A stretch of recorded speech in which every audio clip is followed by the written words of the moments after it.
नमस्कार दर्शकों, मैं राजकुमार उप्पल प्रातः दर्पण न्यूज में आपका स्वागत करता हूं। आज हमारे साथ स्टूडियो में मौजूद हैं किसान नेता श्याम सिंह चाहर, जिन्होंने किसानों की समस्याओं पर काफ़ी आंदोलन और धरना प्रदर्शन कर उन्हें न्याय दिलाने का प्रयास किया है। और आज हम किसानों से संबंधित समस्याओं पर किसान नेता श्याम सिंह चाहर से बात करेंगे। इसी संबंध में मैं आपको बता दूं कि 2009 में शुरू हुए inner ring road land parcel interchange project में हुए घोटाले को लेकर भी वे संघर्षरत हैं। और इसी क्रम में उन्होंने शुक्रवार को यानी कि आज आगरा कमिश्नरी पर प्रदर्शन कर किसानों के हक में अपनी आवाज़ बुलंद की है। तो सबसे पहले चाहर साहब, आपका स्वागत है हमारे स्टूडियो में। तो हम ये जानना चाहते हैं कि ये किसान नेता बनने की राह कैसे प्रशस्त हुई, किस तरह से ये सोचा कि किसानों को उनके न्याय की हक की लड़ाई में उनका साथ दिया जाए, कैसे ये विचार आया? जी, मानवर जो हमारे परम पूज्य थे चौधरी चरण सिंह जी, दूसरे किसान नेता हुए थे महेंद्र सिंह टेगा जी, उनका मैं शिष्य हूँ। उन्होंने जो मुझे आशीर्वाद दिया है वो उसे आगे बढ़ाने का प्रयास कर रहा हूँ, क्योंकि उन्होंने भी ईमानदारी के तहत किसानों की जो लड़ाई लड़ी, हो सकता है उसमें से 5% मेरे भी हिस्से में आ जाए। जैसे कि जो आगरा जनपद में कई घोटाले हुए, कईयों का पर्दाफाश भी हुआ है। जैसे सबसे पहले घोटाला था नहर विभाग में, खुदाई सफाई के नाम पर घोटाला किया गया, तो उसमें खुलासा हो गया, उनके खिलाफ मुकदमा भी कायम हो गया 1 साल पहले जी। जो दूसरा ये inner ring road land parcel interchange Chhalesar से लेकर रोहता तक 938.8975 हेक्टेयर जमीन का 9 में अधिग्रहण किया गया। उसमें जेपी ग्रुप एडीए और सरकार से समझौता था। जब जमीन अधिग्रहण हो गई, किसानों से पहले बिना रेट निर्धारित किए करार कराए जा रहे, करार कराने के बाद में जब रेट निर्धारित 6 महीने बाद हो रहा है, तो ऐसा क्यों? जब इस पे हमने आवाज़ बुलंद की। 10 दिसंबर 2013 को जब ताजमहल घेराव और कमिश्नर का घेराव था, तो जिला प्रशासन ने हमारे ऊपर लाठीचार्ज करते हुए आंसू गैस के गोले भी छोड़े, पानी की बौछारें भी की और हमको जेल भेज दिया गया। तो हमने अपने मुकाम को आगे बढ़ाते हुए बार बार बढ़ाते रहे।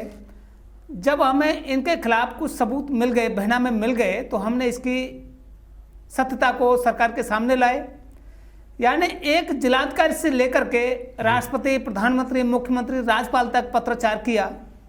जब मजबूरी में आकर के आगरा कमिश्नर महोदय ने जांच बिठाई, जांच में ये दोषी पाए गए, जिसमें 3 अधिकारियों के तबादले भी हो चुके हैं इस जांच में जी।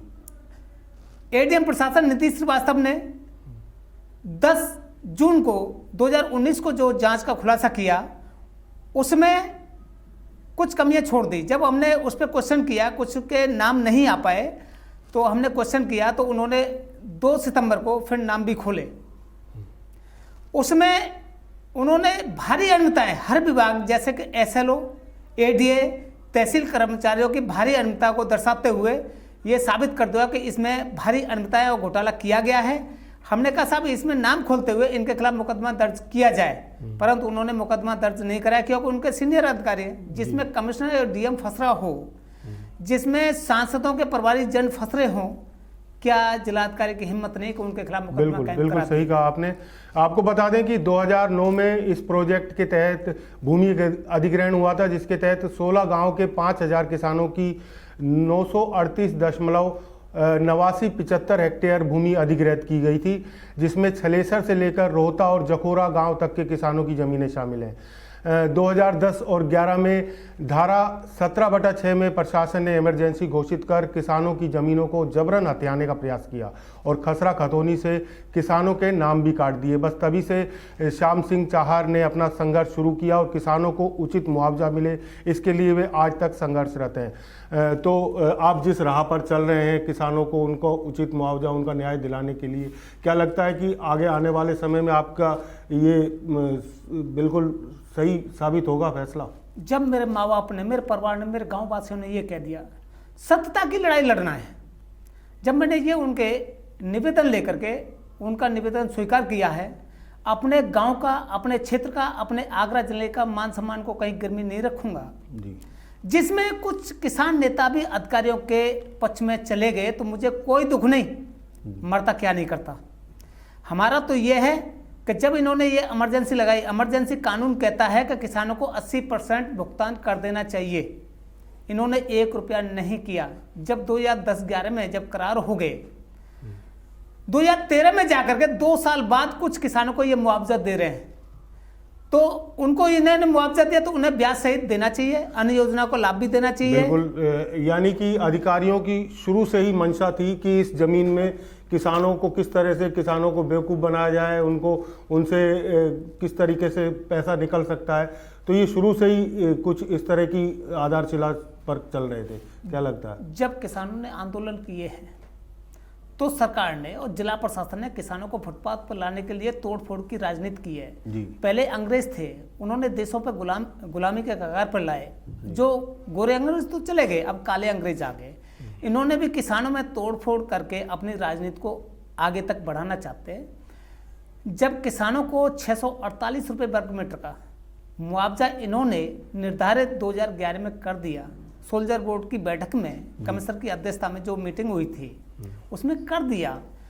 फिर वो बहना में हुए कैसे?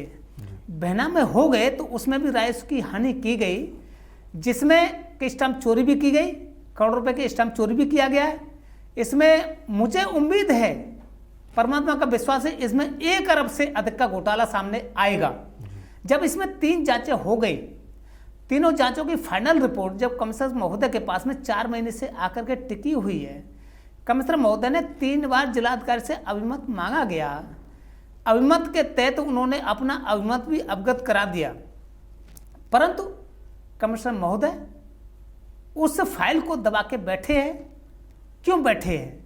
या तो कहीं से दबाव है, या सत्ता का दबाव है, या उसमें जो एमएलए एमपीओ के परिवारीजन, एक मुझे ज्ञात हो रहा है, बताया भी जा रहा है कि उसमें कोई राज्य मंत्री भी आज प्रेजेंट में फंसने जा रहा है। तो इस वजह से कमिश्नर महोदय उसे ठंडे बस्ते में खींचते हुए जा रहे हैं। जैसा कि चार साहब ने बताया कि इमरजेंसी में प्रशासन को लगभग 80% जमीन का मुआवजा दे देना चाहिए, इसका प्रावधान भी है, लेकिन किसानों को कोई मुआवजा नहीं दिया गया।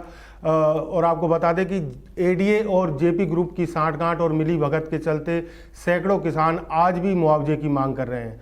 2013 तक किसानों को कोई भुगतान नहीं किया गया था, जिसके चलते 10 दिसंबर 2013 को किसानों ने बड़ी संख्या में कमिश्नरी और ताजमहल पर प्रदर्शन कर अपनी मांगें भी रखी थी, जिसमें प्रशासन ने किसानों पर कार्रवाई करते हुए 22 किसानों को जेल भेज दिया। जिसके बाद प्रशासन की शह पर भूमाफियाओं और अधिकारियों ने अपने परिवारीजनों के नाम 2013-14 में बेनामे कराने शुरू कर दिए। इसमें 648 रुपये प्रति वर्ग मीटर का मुआवजा प्रशासन द्वारा किसानों के लिए तय किया गया था, पर इसमें भी एक बड़ा खेल हो गया।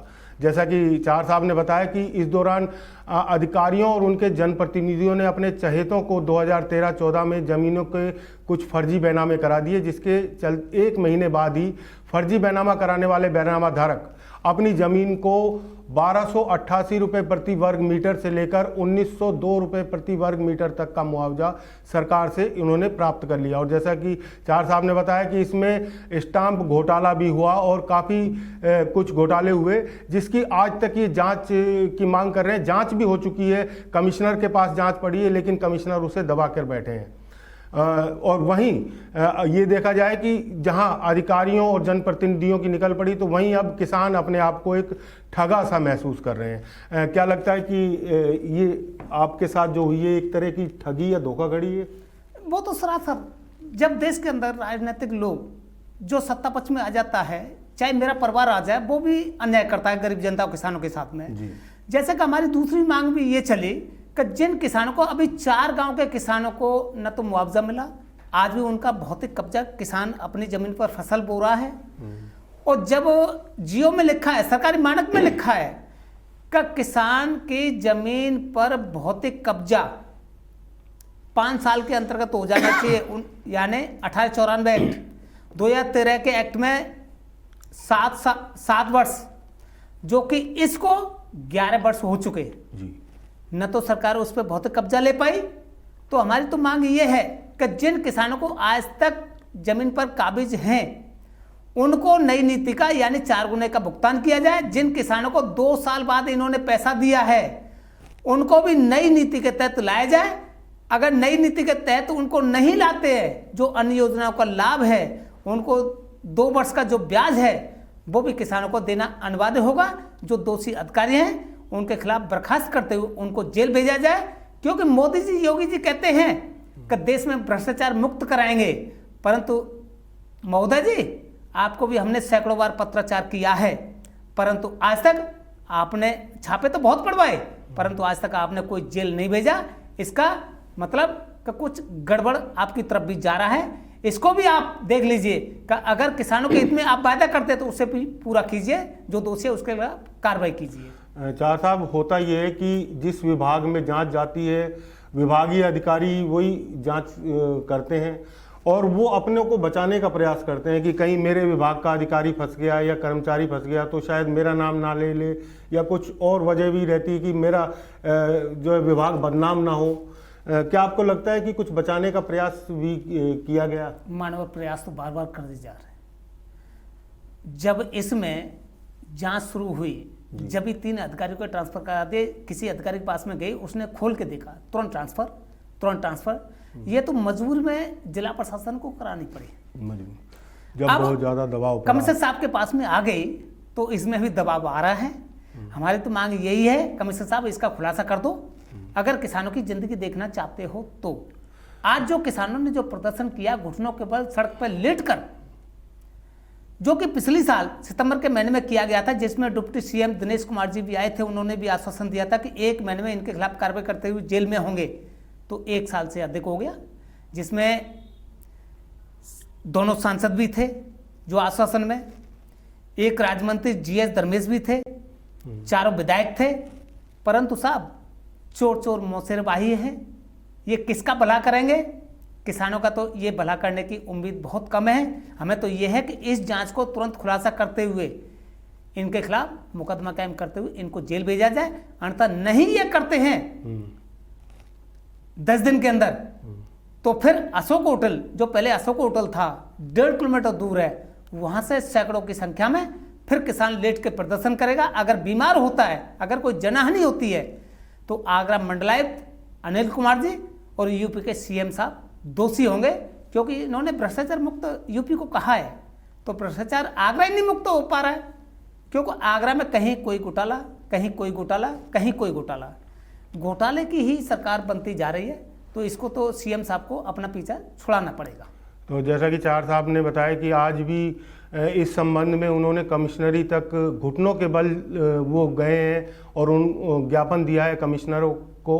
और आपको बता दें कि इस घोटाले का जैसे ही किसान नेता श्याम सिंह चाहर को आज से 11 साल पहले जब पता लगा, तो तभी से ही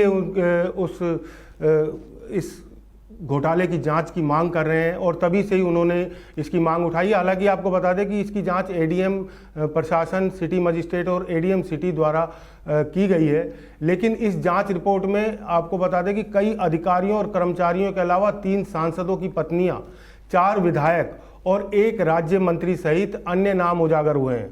पर यहाँ भी एक मुश्किल है कि उस रिपोर्ट को 4 महीने से कमिश्नर दबा कर बैठे हैं। जैसा कि चार साहब ने बताया, आज इसीलिए वे कमिश्नरी पर गए थे, प्रदर्शन किया था कि अगर कोई रिपोर्ट में नाम उजागर हुए हैं तो आप उन्हें सबके सामने, जनता के सामने लाइए, जो भी बात है सब की। लेकिन शायद लगता है कि आज क्या जिस तरह से आपने प्रदर्शन किया तो उसको लेकर अधिकारियों को कैसा रुक रहा? एसीएम 4 विनोद कुमार जी आए थे, उन्होंने किसानों के बीच में, और सीओ साहब भी थे, सीओ वीआईपी महेश कुमार जी, उन्होंने किसानों के बीच में ये आश्वासन दिया है कि कमिश्नर साहब को जल्दी ही इसी हफ्ते में खुलासा कराने का हम प्रयास करेंगे। हमने उनसे, एसीएम साहब से कह दिया है कि मानवर 7 दिन आपके, 10वां दिन हमारा। आपने इसकी शिकायत राष्ट्रपति तक भी सुना है की थी, और राष्ट्रपति जी ने भी, राष्ट्रपति महोदय ने मुख्यमंत्री को भी निर्देशित किया है इसके लिए। जी, हमने राष्ट्रपति महोदय को 2 बार खून से खत भी लिखे जी। राष्ट्रपति ने उन पर संज्ञान लेते हुए अभी 20 दिन पहले एक पत्र मुख्य सचिव के लिए जारी किया। मुख्य सचिव ने मुख्यमंत्री के लिए जारी किया कि इस पर तुरंत कार्रवाई की जाए। मुख्यमंत्री ने आगरा जिलाधिकारी के लिए पत्र भेजा।